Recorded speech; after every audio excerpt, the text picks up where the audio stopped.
para Miguel Calmon, vamos falar algumas coisas, né?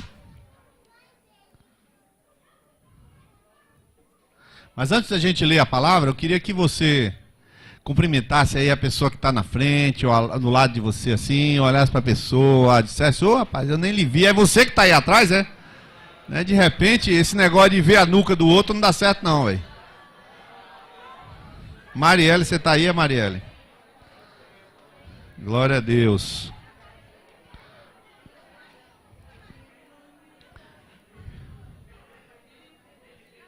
Que tal a gente ler João 10? Vamos abrir a Bíblia, ler João 10. Texto conhecido. As crianças já podem subir, viu? As crianças já podem para o Videirinha Kids. Uma palavra rápida, simples. João capítulo 10, versos 9 e 10. Mas você não fecha a Bíblia, porque eu vou citar alguns textos depois que estão nessa passagem. Diz assim o texto: eu sou a porta. Se alguém entrar por mim, salvar-se-á, entrará e sairá, e achará pastagens. O ladrão não vem senão a roubar, a matar e a destruir. Eu vim para que tenham vida e a tenham com abundância. Amém? Vamos orar nesse momento? Senhor, que a Tua palavra esta noite, pelo poder do Teu Espírito, encontre, Senhor, em nossos corações terra fértil. Senhor, se por acaso há pedras nas terras do coração, Senhor, remove essas pedras agora, Senhor. Se há resistência, remove a resistência. Meu Pai, nós temos certeza de que o poder do Senhor está aqui esta noite para transformar vidas, transformar mentes. Temos a convicção disso, que o Teu poder da Tua palavra opera, Senhor, para a conversão de vidas, para a transformação de mentes. Que saiamos daqui, Senhor, edificados e que a nossa vida se alinhe ao Teu propósito hoje também, em nome de Jesus. Amém. Queridos, eu sou a porta, diz o texto. Se alguém entrar por mim, salvar-se-á. Entrará e sairá e achará pastagens. Esse texto aqui, ele trabalha com uma figura, das muitas figuras bíblicas, uma metáfora, a metáfora da porta. Eu queria trabalhar um pouquinho essa metáfora da porta, porque tem várias palavras que são importantes. Já citei uma, importantes, né? Há várias palavras no nosso vocabulário tem a porta como um elemento decisivo. A porta não é uma coisa que seja secundária. Por exemplo, diz que Jesus estava lá reunidos os 12 discípulos, 12 menos 1, que Judas tinha se suicidado. E os 11 discípulos reunidos, Jesus entrou sem abrir a porta estava trancada, mas eles estavam trancados por causa do medo. Ele entrou pela parede e disse: Pai, seja convosco. Por que a porta estava trancada? Estava trancada por causa do medo. O que isso implicava? Implicava que eles não estavam abertos. Eles estavam recolhidos, eles estavam acovardados. Então entra Jesus pela parede. Uma casa fechada, trancada, como foi aquele caso, ela não permite a entrada daquilo que é bom, daquilo que, por exemplo, da presença de Jesus. Só que Jesus, ele ultrapassa a limitação da porta, ele entra. Então a porta, ela vai indicar que um ambiente é útil. É uma coisa simples, todo mundo conhece essa figura, mas essa figura também é usada a figura da porta, para falar algo tipo assim: abrir uma porta de emprego para uma pessoa. Ou então, a minha casa está de portas abertas para você. Na verdade, a pessoa está dizendo que eu estou receptivo, quer dizer, estou de portas abertas. Meu coração está aberto, da porta. Então, a porta termina sendo um elemento importante. Mas eu queria colocar um aspecto, porque a palavra é uma palavra simples, uma palavra objetiva. Uma coisa interessante. O verso 9, ele diz: eu sou a porta. A porta. Pronto, eu quero falar, eu sou a porta. Há muitas pessoas que acreditam que existem muitas portas para ter acesso a Deus. Há muitas pessoas que acreditam ser possível ter acesso a Deus mediante, por exemplo, boas obras, mediante uma vida reta, uma vida certa, em termos de equidade e honestidade. Há pessoas que acreditam que é possível ter acesso a Deus mediante até fé. Eu creio, então eu tenho acesso a Deus. Não, não é isso, não. A palavra de Deus, ela revela que não é simplesmente a fé, não é qualquer fé. Jesus mesmo disse em Marcos 10, 22, tende fé em Deus. A porta de acesso não é a minha fé, é Cristo Jesus. E uma fé errada implica em um acesso a Deus errado, um acesso auto-enganado. Pessoas que acreditam que têm relação com Deus, mas não têm relação com Deus. Há pessoas que acreditam, por exemplo, em boas obras. Pessoas acreditam que fazendo boas obras, elas trazem uma sensação de que aquilo lhes compete para Deus como se fosse um crédito. E isso também não é possível diante de Deus. Por isso que Jesus disse, eu sou a porta. Então é preciso que você compreenda o seguinte, não existem duas portas, nem várias opções, só existe uma opção. E tudo que é outra coisa é parede. Resumindo, tudo é parede, só existe uma porta. Por isso que o texto diz, eu sou a porta. É interessante que Jesus nunca falou que ela era uma. Por exemplo, eu sou um caminho, eu sou uma verdade e eu sou uma vida. Ele também não disse isso.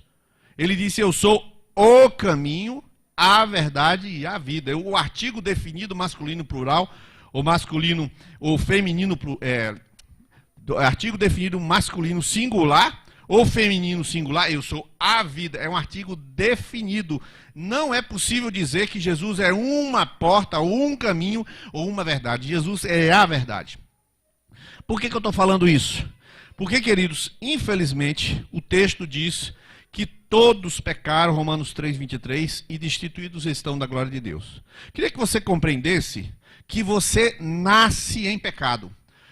Salmo 51, 6 diz, em iniquidade fui formado, e em pecado me concebeu minha mãe. O sujeito nasce no inferno. Você precisa entender isso. Ninguém nasce para escolher ir para o céu ou ir para o inferno. As pessoas têm um engano de que elas podem escolher se vão para o céu ou se vão para o inferno. Não, elas já nascem no inferno. O porquê que elas já nascem no inferno? Porque o mundo jaz no maligno e o mundo está todo condenado. O mundo não nasce na opção de se condenar ou não. O mundo já nasce condenado. Se uma pessoa nasceu, nunca ouviu falar de Jesus, nasceu na Mongólia.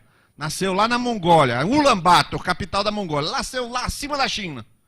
Ninguém se interessa pela Mongólia. Ninguém. Nem a Rússia, nem a China. Porque é um lugar de deserto. Só tem cavalo selvagem, quase não tem como é que chama? Árvores. Pois bem, você nasceu lá na Mongólia, nunca ouviu falar de Jesus. Não sabe de nada. Não sabe nem da existência de cruz. Não sabe nada. Ele vai crescer baseado em que lei? Lei moral. Lei da consciência. Romanos capítulo 2 vai explicar isso aí. Mas se você não quiser ir pela Bíblia, ele vai viver por qual lei? A lei cultural. Alguém vai dizer para ele o que é certo e errado. E ele, lamentavelmente dizer, o mito do bom selvagem, já ouviu falar isso? O mito do bom selvagem? Não existe nenhuma pessoa que ande todo o tempo de acordo com sua própria lei moral, mesmo que não seja cristão. Um hindu, por exemplo, ele não conhece Jesus. 35 milhões de deuses na Índia. O sujeito não conhece Jesus, para ele, se Jesus é o Filho de Deus, também tem um monte de filhos de Deus na Índia. Eu sou filho de Deus, também sou filho de Deus. 35 milhões de deuses. Então o sujeito não tem a noção do que é certo e errado, ele tem que andar pela sua consciência. Não existe nenhuma pessoa que ande o tempo todo sobre sua lei moral ou lei da consciência. Ninguém consegue. E por que não consegue? Por causa de uma coisa chamada pecado original. Todos pecaram e destituídos estão da glória de Deus na Gênese. Então o sujeito ele já nasce morto. Ele já nasce morto. O fato de que ele não se sente morto é porque ele não entendeu a mensagem do Evangelho. E por isso eu vou proclamar hoje. Diz o texto de 1 João 5 que o mundo jaz no maligno. O sujeito nasce morto, nasce em trevas e ele nasce no maligno. Ele nasce assim. Mas por que eu nasci assim? Porque Adão pecou. E porque o Adão pecou, o pecado passou a todos os homens porque todos pecaram. As pessoas que tiverem dúvida, Padre Paulo Ricardo, quando dá um curso de Teodiceia, 17 aulas, ele diz o seguinte: existe prova científica do pecado original. Se alguém tem dúvida disso, pega uma criança e faça um teste, uma análise empírica, o termo é esse. Análise empírica de uma criança. Comece a avaliar o comportamento da criança, se você vai ver que a criança fará o que o pai manda. Mas isso não tem a menor chance disso acontecer. Você começa a falar com aquela criança e daqui a pouco a raiva no coração da criança de 3 meses porque atrasou a mamadeira. As mães não sabem o que é isso, é claro. Estou falando um caso hipotético que vocês nunca viveram, né? Mas todas vocês sabem o que significa a raiva de uma criança de 3 meses. Renata vai saber o que é isso, viu, Renata? Você vai ver. Daniel não, que vai nascer santo, né? Mas o restante...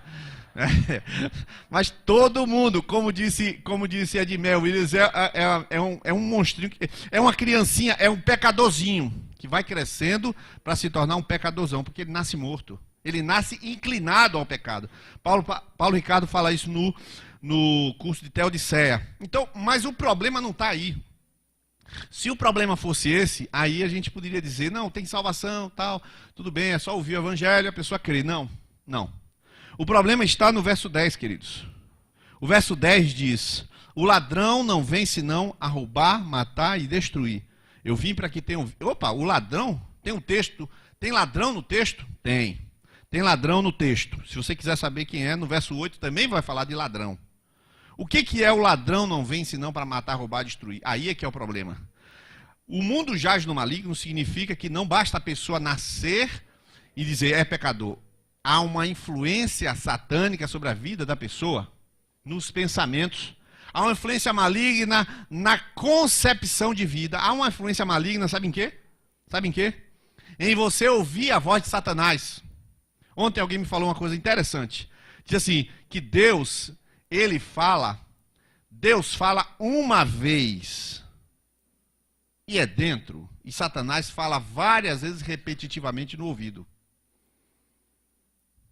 Essa é uma das coisas muito raras. Eu estou falando uma coisa raríssima aqui, tá? Eu só ouvi mais uma pessoa falar como é a voz de Deus. Como é? É dificílimo explicar isso. É difícil explicar. Teoria é fácil. Como é que Deus fala? No seu espírito. Essa é a teoria. Mas como é que faz para você ouvir? É difícil. Irmãos, eu não sei quantas vezes Deus falou comigo. Você fala assim, tá difícil. Eu estou aqui em pé e Deus fala comigo.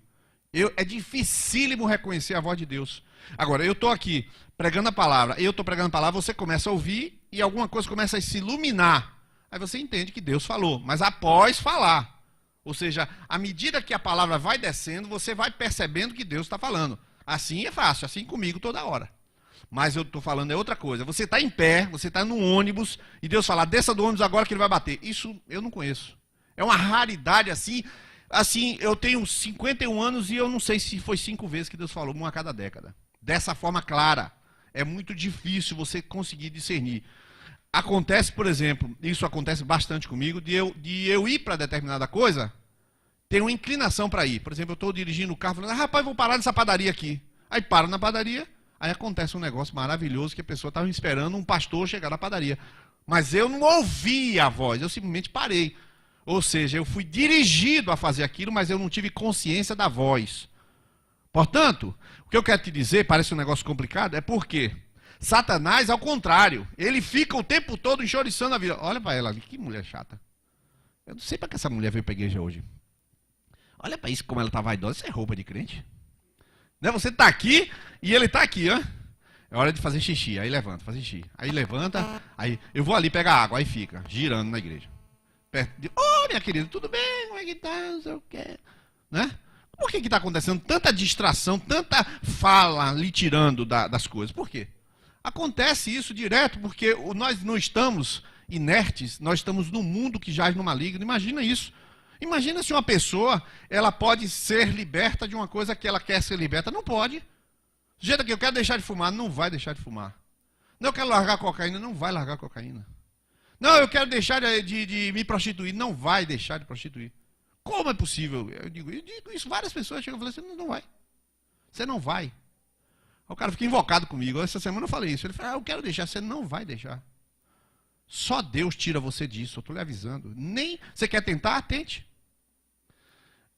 Teve um caso recente que eu orei pela pessoa. Irmãos, eu estou falando de Deus. Deus. A pessoa não é convertida, não. Comecei a orar por ele. O sujeito tentou uma semana inteira. Eu vou eufemizar, tá? Tentou a semana inteira se envolver com aquilo que não presta e não conseguiu. Aí virou para mim, rapaz, a oração tem poder. Eu disse a você, eu falei com ele assim, você precisa se converter, você precisa entregar sua vida a Jesus. Só Jesus lhe tira disso. Olha o que Deus está lhe mostrando, que ele tem poder para lhe libertar. Mas ele não é convertido. A oração tem poder para... Os anjos vão lá e impedem a pessoa, coisa desse tipo. É uma proteção através da oração. Mas eu mesmo não sei quanto tempo dura a oração. Eu ouvi uma pregação em 1990, no Betel Brasileiro, e o camarada, a única pessoa que me falou, única pessoa que pregou sobre isso, disse assim: eu não sei quanto tempo dura uma oração. A eficácia da oração. Você faz a oração, Jesus, guarda, não sabe quanto tempo tem prazo de validade de oração. 72 horas, 72 dias, ninguém sabe. Não tem na Bíblia isso. Então, por isso que a Bíblia diz orai sem cessar. Você está toda hora orando. Então, observe, o mundo jaz no maligno. As pessoas estão influenciadas por vozes das trevas. As pessoas estão influenciadas por coisas que o diabo está fazendo. As pessoas estão influenciadas por vícios que o diabo colocou. As pessoas já nascem naquela vida de costumes e maus costumes o tempo todo. E de repente a pessoa pergunta assim: não, por que eu sou infeliz? É infeliz porque nasceu infeliz. É infeliz porque nasceu nas trevas. É infeliz porque há prisões satânicas daquele mundo que é satânico. A gente precisa entender isso e deixar de utopia, irmão. Deixar de utopia. O mundo jaz no maligno, as coisas não são o que parece. Agora o Ocidente está vendo. Agora até Richard Dawkins, você sabe quem é Richard Dawkins? O autor do Delírio de Deus. Richard Dawkins, o ateu número 1 do mundo, o cara que ironiza Deus, esculhamba, falou o seguinte, você sabe disso. Alguns aqui não sabem, não vão ouvir, mas a maioria, alguns sabem. Diz assim: só existe uma forma de impedir o islamismo de destruir o Ocidente: o cristianismo. Como é que pode? Um ateu dizer isso, ateu que ironiza, esculhamba com o cristianismo, declarou isso. Aí o pessoal pegou a frase dele, caiu em cima dele, né? Vai cair em cima dele ou não, quando o islamismo entra, tudo vira asfalto. Mas o camarada que vive nesse mundo maligno reconhece que alguma coisa tem que pode impedir aquilo que pode barrar o desenvolvimento das trevas. Há um domínio de trevas maligno de Satanás. E a Bíblia chama isso de ladrão. Ele não vem senão para matar, roubar, destruir. Então todo mundo nasce nesse ambiente, influenciado por lares destruídos, influenciado pela televisão. Irmãos, ontem por acaso ontem eu assisti algumas músicas dos anos 70. Fernando sempre diz que a música mais assim, que mais fizeram sucesso de todo o tempo foi de 70. Aí, por acaso eu assisti algumas músicas ontem. Saturday Night Fevers, aquela música bem, tem um cara de gente que já sabe o que eu estou falando, né? As músicas, irmãos, a música é embalada. A música, aí você começa a falar assim, né? Aí eu disse assim: peraí, eu vou ver a letra aqui agora. Aí vi aquela letra, aí via na letra. Músicas com a letra, assim, melodiosa, claro, mas uma letra, digamos, uma letra não com duplo sentido, mas uma letra tendente a dizer mais ou menos assim: libere-se. Uma música está dizendo: dance perto de mim, dance, chegue mais perto e dance agarrado a mim, mais ou menos assim. Não era nada demais para quem já viu essas músicas do Tchan e das coisas, né? Porque olha que aquela música ali é coisa de santidade. Mas, irmãos, foi lá naquela década, a década que começou a degenerar. Você não sabe o que foi arquitetado pelo maligno. Depois, se você estudar a escola de Frankfurt, você vai saber que a destruição da cultura ocidental foi um processo da escola de Frankfurt. Acho que foi Horkheimer que desenvolveu isso. Eu não vou ficar falando de filosofia aqui porque vai perder tempo e não quero falar disso. Mas a revolução sexual foi programada e planejada. Em 70 está todo mundo cantando aquele John Travolta, que eu até hoje pergunto se ele era gay, não é, diz que não é. O cara dançando aquele estreco lá, ele falou: o cara dança, ele foi incentivando uma mudança cultural. E foi parar onde aqui? Foi parar as pessoas com a dança da garrafa e daí para pior. Quer dizer, há uma degeneração cultural. Quem foi que fez isso? A igreja? Billy Graham? Quem foi Silas Malafaia? Quem fez isso foi o diabo.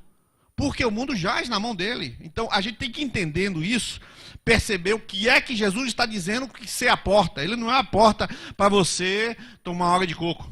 Jesus é a porta para você assim, ir dormir. Você entra no quarto e vai dormir. Não. É a porta para quê?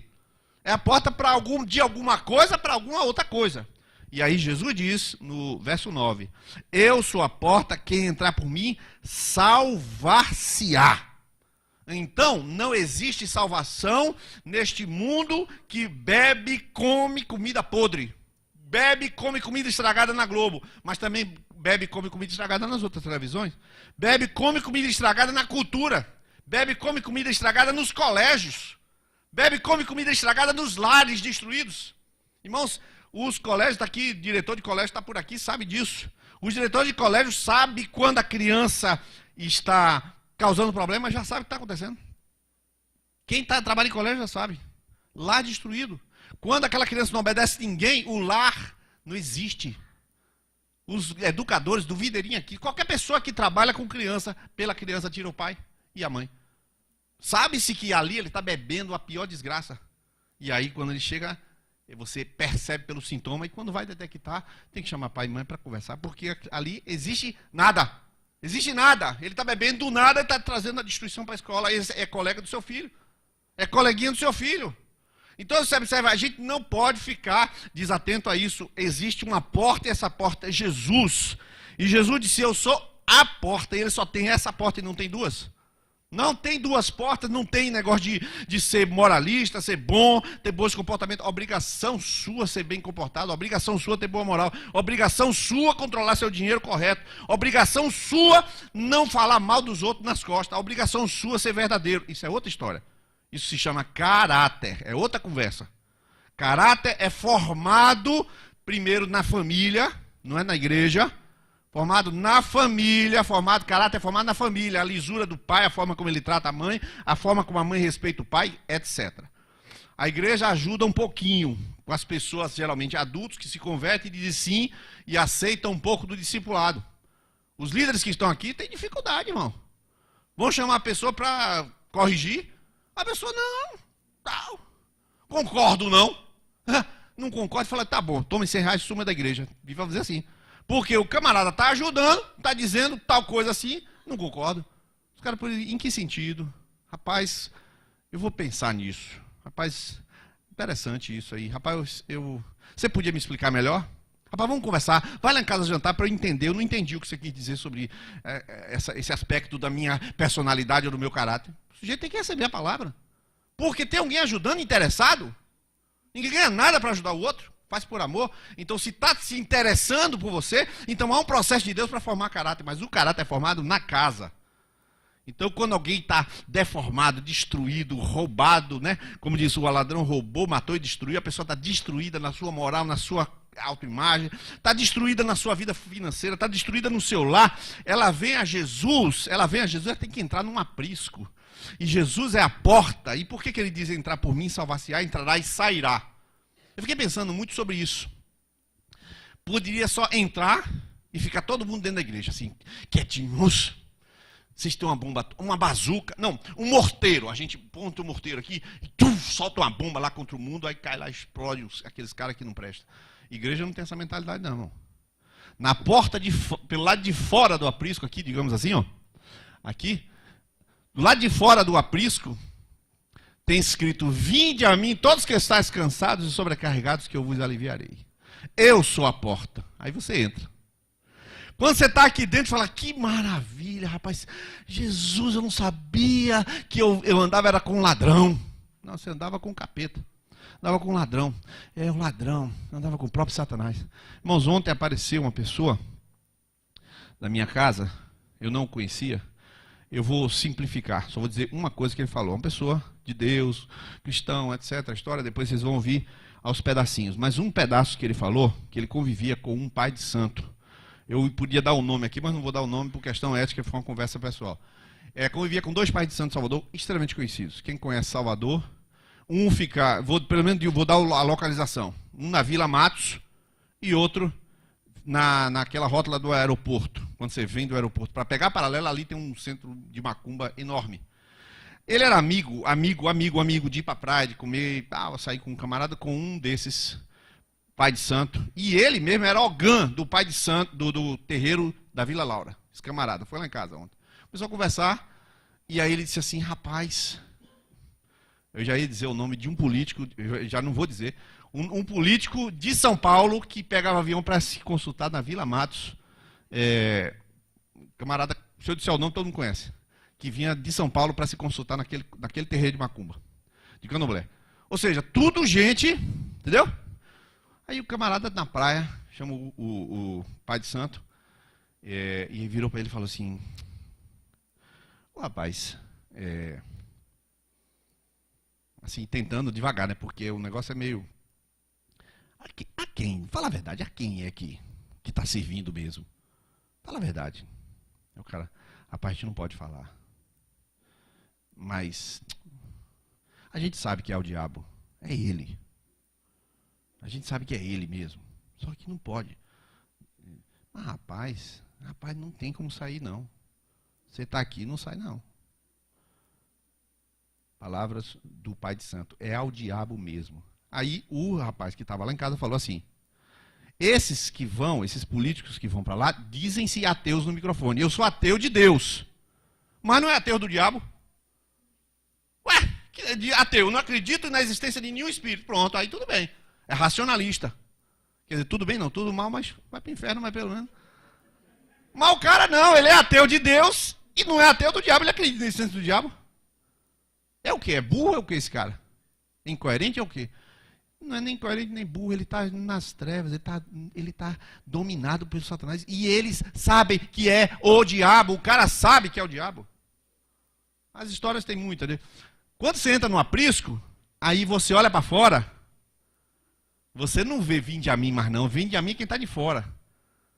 Quando você olha daqui para fora, ele diz assim: ide, fazei discípulos de todas as nações. Você entende? Você está fora porque você não foi salvo, você está fora porque você acredita em um monte de bobagem, você está fora porque você não está entendendo que nós não estamos falando de religião, nós estamos falando de uma pessoa que essa pessoa é a única pessoa do mundo que é uma porta. Eu sei o que é uma porta, eu sei o que é uma tranca, uma fechadura, controle remoto, mas só existe uma pessoa que é a porta, se chama Jesus Cristo de Nazaré. Ele é a porta para quem está cansado e vem desse mundo destruído. Não existe conserto a não ser em Cristo Jesus, de qualquer tipo de conserto, da mentalidade. O sujeito que se acha um coitadinho precisa se converter, porque ele não é coitadinho, ele é filho de Deus, só que não sabe.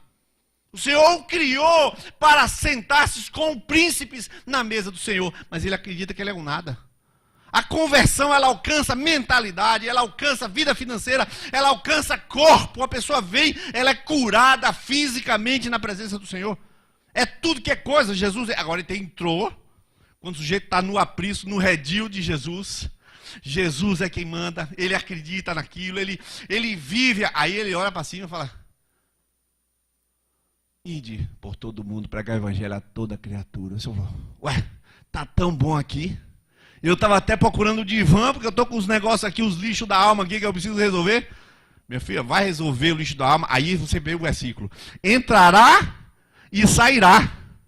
Ou seja, o sujeito que está lá fora não sai. O sujeito que está no mundo, ele não consegue sair. Mas o que entra e sai. Ou seja, a pessoa que crê em Cristo tem a libertação e a liberdade. Agora, aquele que está lá preso, nem sabe que é preso. Ele nem sabe. Esse pai de santo disse: é o diabo, mas eu não posso sair. Ele não pode sair. Aí esse rapaz que eu atendi foi em Governador Valadares, e numa cruzada, ele foi visitar Governador Valadares. Irmãos, Deus falou com ele. Ele falou assim, ele tinha sido da Rosa Cruz, era Ogã de Candomblé, espírita, tudo que é coisa, é racionalismo. E ele contando testemunho. Aí falou assim: eu ouvi Deus falar comigo. Eu ouvi. Aí ele falou assim: Niles, não foi uma pregação. Não foi uma pessoa pregando. Deus falou comigo. Deus falou. O que é que você está fazendo? Falou comigo. E eu voltei de Governador Valadares. Nunca mais apareci na Vila Matos. Um dia tive uma visão.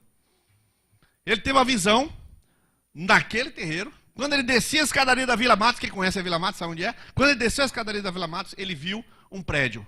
Aí ele fez: oxê, não, isso aqui não é onde eu fui. Mas tinha um prédio. Aí, o Senhor quer que eu pregue o evangelho para ele. Eu vou jejuar. Aí tirou um período de jejum, quando terminou o jejum, falou: Senhor, é para eu ir pregar? O Senhor falou: não. Tá bom. Então, foi uma visão, deixa para lá. Passados uns 4 anos, passou mais um tempo, ele estava num lugar, determinado lugar de Salvador. Quando ele está saindo, o Espírito Santo fala com ele: vá agora no terreiro de fulano de tal. Aí ele largou tudo, irmão, pegou, botou tudo no carro, saiu correndo, desceu a escadaria da Vila Matos. Para surpresa dele, o prédio que ele tinha visto na visão estava lá, de frente dele. o terreiro de Candomblé desenvolveram lá, foi construído um prédio e aquele prédio da visão estava lá. Ele falou, já sei, eu vou entrar aqui. Entrou correndo assim, abriu as portas, porque já sabia que Deus tinha mandado, anos atrás, entrou, quando ele chegou lá na frente, tá o camarada, amigo dele, ex-amigo, né, amigo, e uma pessoa se consultando. Quando ele entrou, olhou o cara tomou um susto, falei, rapaz, você aqui, deu aquele grito, ele veio, correu, abraçou o camarada ficou assim. Aí começou a orar. Orou. E ele falou um bocado de coisa pro cara. Aí virou pro pai de santo e falou, Aí ele perguntou, por que você sumiu, rapaz? Ele falou, eu ouvi Deus falou comigo. Deus falou comigo. Aí ele fez, você tá no negócio de crente, é? Ele disse assim, minha vida é de Deus. Eu sou do Senhor. Eu falei igual a Thales, meu Deus do céu. Não posso fazer isso. Minha vida é do Senhor, falou assim tal. Aí ela falou assim, minha irmã também está nessa aí agora. Aí já não entrou na discussão de quem está lá tem quem está cá. Terminou e falou assim, eu não posso sair não, rapaz, não tem condição não. Rapaz, você pode sair, eu vim aqui para lhe dizer que Jesus liberta você. Saiu e nunca mais viu aquele cara. Quer dizer, no dia que em Governador Valadares se encontrou com Jesus, nunca mais viu o cara. Depois de não sei quantos anos, viu o cara uma vez para dizer o que tinha acontecido com ele. Ele encontrou Jesus e a vida foi transformada. E a mensagem para ele. Agora aquele camarada está onde? No lugar que todos estão antes de encontrar Jesus. No maligno, no mundo, nas trevas, perdidos sem salvação. Todo mundo, pessoas queridas, pessoas amadas, pessoas religiosas, pessoas honestas, pessoas desonestas, Fernandinho Beiramac, todo mundo, está todo mundo lá. Quase que eu dizia outra pessoa aqui. Está todo mundo lá. Mas ó, de repente, eu sou a porta. Jesus está dizendo para você essa noite. Eu não sei por qual porta você está querendo entrar, mas você só terá a vida abundante no aprisco de Jesus. A sua vida só será a vida que você nem sonhou quando você entrar por uma porta, e essa porta é uma pessoa. Essa porta é uma pessoa. Você precisa entender isso. Você sabe o que é você sair daqui e orar de noite? Você sabe o que é isso? Você sabe o que é você orar de noite? Entrar no quarto dos seus filhos, você que é casado, com Jesus, pulsando a presença de Jesus, botar a mão na cabeça do seu filho e orar por ele na hora dele dormir?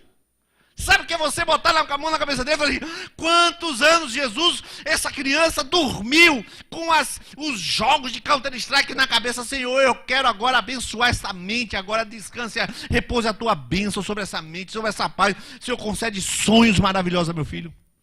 Você sabe o que é você, no aprisco de Jesus, abençoar filho, abençoar sogra, abençoar nora? Você entrar agora como um elemento de revolução, por quê? Porque você dentro do aprisco houve um chamado, ide, já faça discípulos, ide, né?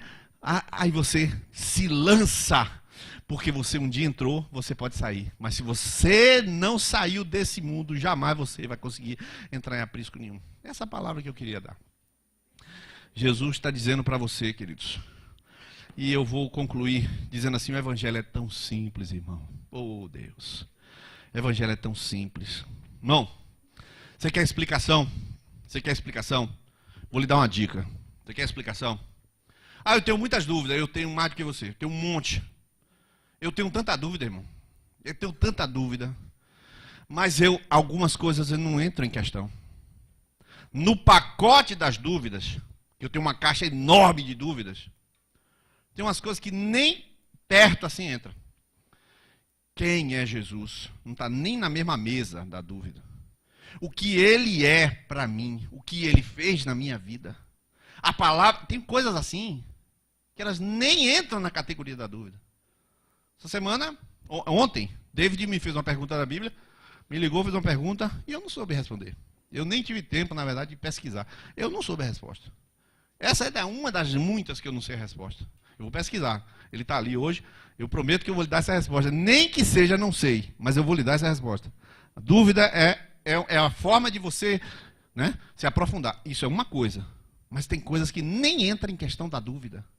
Não é dúvida sobre Deus, sobre minha fé, sobre o que Ele vai fazer comigo, sobre o que Ele vai governar no mundo, sobre o que Ele reina, Ele é soberano, todas as coisas cooperam para bem naqueles que amam a Deus, que Ele está fazendo uma obra na minha vida, Ele começou e Ele vai aperfeiçoar. Dúvidas que nem sequer eu acho, nem passa pela minha cabeça.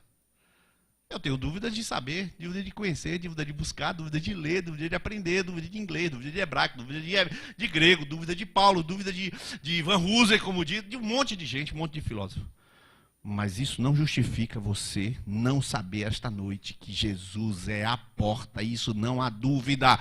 Ele é o único caminho, que só existe um caminho e é o caminho, a verdade, a vida. E esta noite eu não falei dessas três coisas, falei a porta. E eu queria que a gente ficasse de pé nesse instante. O evangelho é muito simples, queridos. Eu não sei quantas pessoas estão aqui, mas essa noite, talvez uma pessoa precise entrar pela porta. Entrar pela porta e entrar significa que quando você entrar na sua casa, porque você entra no aprisco, é estranho isso, mas é verdade, você entra no aprisco, você sai... Não é mais a mesma coisa. É outra dimensão. Parece que o aprisco é onde você está. O meu carro é o aprisco. Meu carro é o redil de Jesus. Meu carro é a presença de Jesus. Meu quarto, o melhor lugar do mundo é meu quarto, irmão. Meu Deus do céu, 20 graus de temperatura do ar-condicionado, tudo escurinho, cama maravilhosa. Palavra de Deus e oração, minha esposa. Não tem coisa melhor. O quarto de oração, meu lugar secreto, está ali. Onde você estiver, na cozinha, onde você tiver banho, Jesus com você, sua vida no Senhor, com Jesus, para Jesus e por Jesus. Eu queria nessa hora que você fechasse seus olhos. Você que é um cristão, talvez há muito tempo, e faça uma pergunta: quem é Jesus para você? Talvez Deus tenha dado várias oportunidades, olha a porta aí, ó, oportunidades, uma porta para você. E você não tem se jogado, porque tem colocado dúvida onde não se coloca dúvida. Você pode duvidar de coisas que não sabe, mas você não pode duvidar de coisas que você já ouviu. Das coisas que o Senhor já revelou para você. Que Ele é maravilhoso, conselheiro, Deus forte, Pai eterno, príncipe da paz. Que Ele está presente todo o tempo. Que Ele que começou a boa obra, Ele termina. Que ainda que haja no curral nenhuma vaca, no produto da oliveira minta, que não haja nada, colheita alguma, Ele traz alegria suficiente para você não olhar para nada disso. Essas coisas são coisas verdadeiras, irmão. Agradeça ao Senhor para quem Jesus é para você. Louve a Ele nessa hora de oração. E eu quero abrir a oportunidade para você. Esta noite talvez uma pessoa precisa de entrar por esta porta e venha a esta frente aqui agora. E por que você vem à frente? Porque nós não somos covardes, nós não temos vergonha de Jesus, nós não pedimos licença para crer, nós os muçulmanos jogam bomba e creem e atropelam e faz o que faz. Nós temos muito mais convicção porque estamos no aprisco de Jesus. Essa noite é noite de você entrar pela porta que é Jesus, e só se entra pela porta dizendo: Senhor, reconheço que eu estava no mundo, reconheço que sou um pecador, reconheço que nasci em pecado, reconheço que não fui transformado. Senhor, eu quero esta noite que o meu coração seja mudado. Vem aqui agora, levante-se do seu lugar e venha. Não fique pensando duas vezes, que eu conto as histórias aqui com toda a liberdade.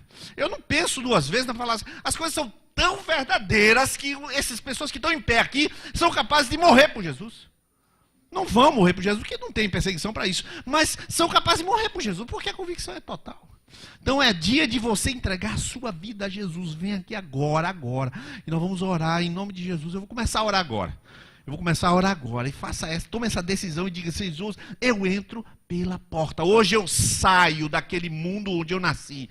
Hoje eu saio do berço do meu pai e da minha mãe para entrar numa nova dimensão. Hoje eu entrego tudo ao Senhor.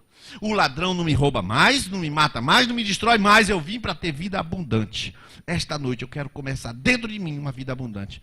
Em nome de Jesus, pode vir à frente, eu vou começar a orar. Senhor Jesus, nós queremos te adorar esta noite. Queremos dizer que tu és a porta, tu és o caminho, tu és a vida verdadeira. Tu és como, Senhor, aquele planeta, o planeta Marte, que se levanta como estrela da manhã e brilha a noite toda e até o amanhecer está brilhando.